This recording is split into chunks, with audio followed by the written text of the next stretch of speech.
Hi பா, எல்லாம் எப்படி இருக்கீங்க? இன்றைக்கி நம்ம செரின் வீட்டு சாப்பாடில் ஒரு பிரேக்ஃபாஸ்ட் ரெசிபி தான் பண்ண போகிறோம். என்னென்னு பார்த்தீங்கன்னா தோசைனா நம்ம எப்போயுமே நார்மலாக செய்கிற தோசை கிடையாது, மசாலா தோசை பண்ண போகிறோம். அதுக்கு ஒரு சட்னி, தேங்காய் சட்னி பண்ண போகிறோம். ரொம்ப சிம்பிளான ஒரு ரெசிபி தான். இன்றைக்கி நம்ம பண்ண போகிற மசாலா தோசை வந்து நம்ம வீட்டில் நான் எப்படி மசாலா தோசை பண்ணுவேனோ அந்த ஸ்டைலில் உங்களுக்கு நான் மசாலா தோசை செஞ்சு காட்ட போகிறேன். அதுக்கு நான் வந்து 300 கிராம் உருளைக்கிழங்கு வேக வச்சு எடுத்திருக்கேன். அப்போ தேவையானதெல்லாம் கட் பண்ணி எடுத்து வச்சுருக்கேன். ஃபஸ்ட்டு நம்ம மசாலாவுக்கு தாளித்து விட்டுறலாம். ஸ்டவ் ஆன் பண்ணிவிட்டு கடாய் வச்சு கொஞ்சம் எண்ணெய் ஊற்றிக்கலாம். எண்ணெய் காஞ்சதுமே ஒரு அரை ஸ்பூன் அளவுக்கு சோம்பு, 1 ஸ்பூன் கடலைப்பருப்பு, அரை ஸ்பூன் அளவுக்கு உளுந்து,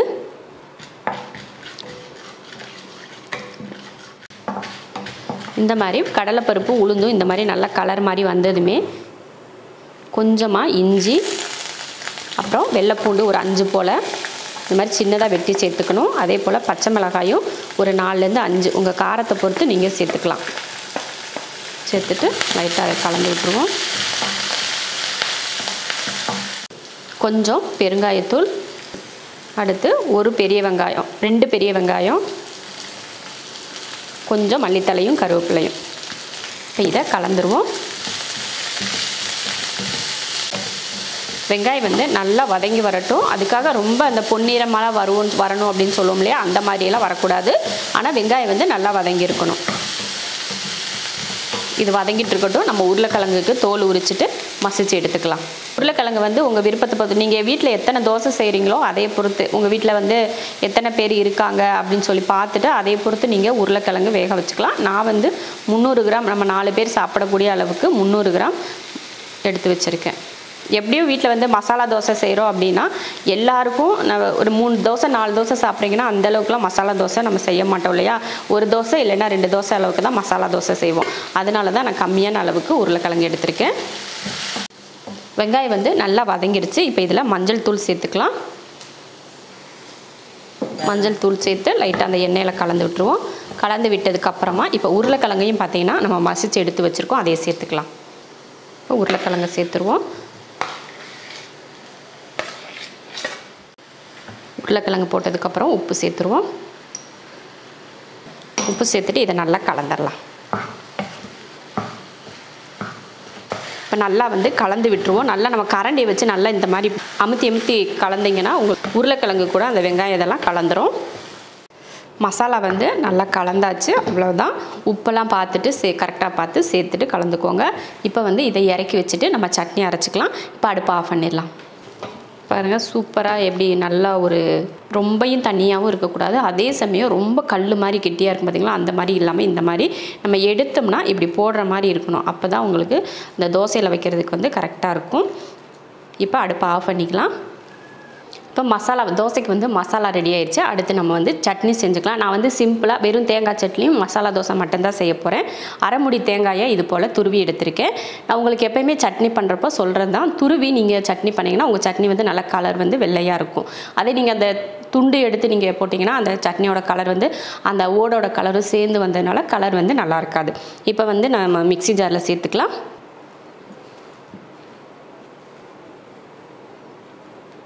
அடுத்து 1 ஸ்பூன் அளவுக்கு பொட்டுக்கடலை,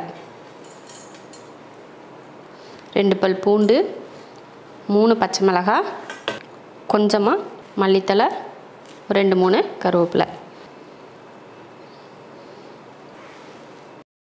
இதுலேயே உப்பு சேர்த்துக்கலாம். இப்போ இதை அரைச்சிடலாம். இப்போ வந்து சட்னி நம்ம அரைச்சாச்சு. இதை ஒரு பவுலுக்கு மாற்றிக்கலாம்.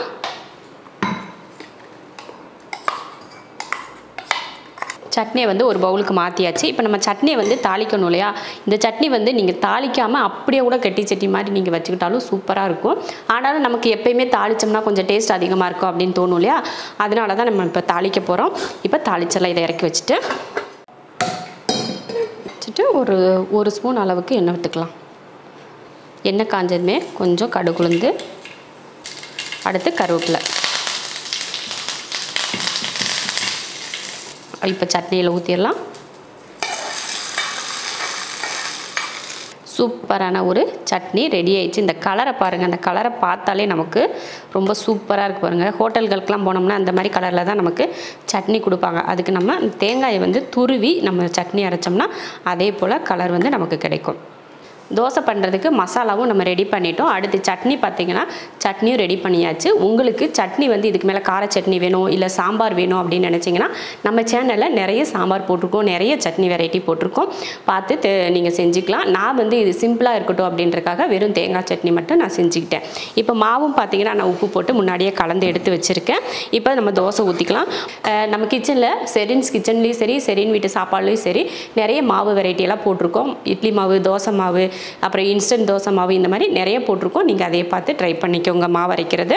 இப்போ வந்து நம்ம தோசை ஊற்றிக்கலாம். ஸ்டவ் ஆன் பண்ணிவிட்டு தோசைக்கல், இப்போ தோசைக்கல் வந்து நல்லா காஞ்சிருச்சு. இப்போ தோசை ஊற்றிக்கலாம். நல்லா கொஞ்சம் அகலமாக இருக்கிற மாதிரியே தோசை பண்ணிக்கோங்க. அப்போ தான் மசாலா தோசை வந்து மசாலா வைக்கிறதுக்கு வந்து நமக்கு நல்லாயிருக்கும். இதுக்கு மேலே எண்ணெய் ஊற்றிக்கலாம். பாருங்கள், தோசை வந்து நல்லா வெந்துருச்சு. இப்போ லைட்டாக ஒரு டைம் திருப்பி போட்டுக்கலாம். ஏன்னா மேலே வந்து மாவு கொஞ்சம் இருக்கும் இல்லையா, அதனால் திருப்பி போட்டுட்டு மறுபடியும் இப்படி திருப்பி போட்டுடலாம். திருப்பி போட்டு இதில் மசாலா வச்சுக்கலாம். இப்போ மூடிடலாம்.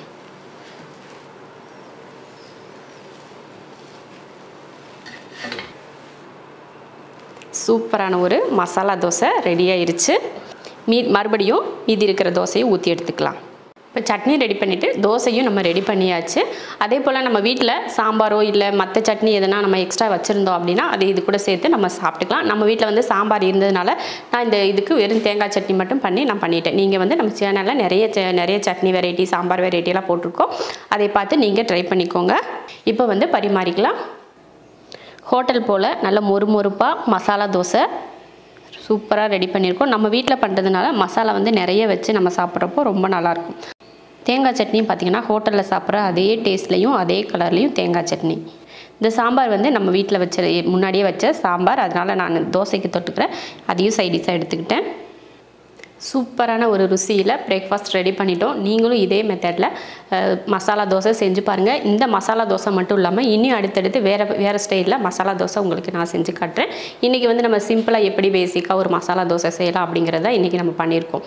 இதே மெத்தடில் நீங்களும் செஞ்சு பார்த்துட்டு எப்படி இருக்குன்னு சொல்லிட்டு கமெண்ட்டில் சொல்லுங்கள். பிடிச்சிருந்தால் லைக் பண்ணிவிட்டு ஷேர் பண்ணிவிட்டு நம்ம ஷெரின் வீட்டு சாப்பாடு சேனலை சப்ஸ்கிரைப் பண்ணி பக்கத்தில் இருக்க பெல் ஐக்கானை கிளிக் பண்ணி வச்சுக்கோங்க. இப்போ சாப்பிட போகலாம்.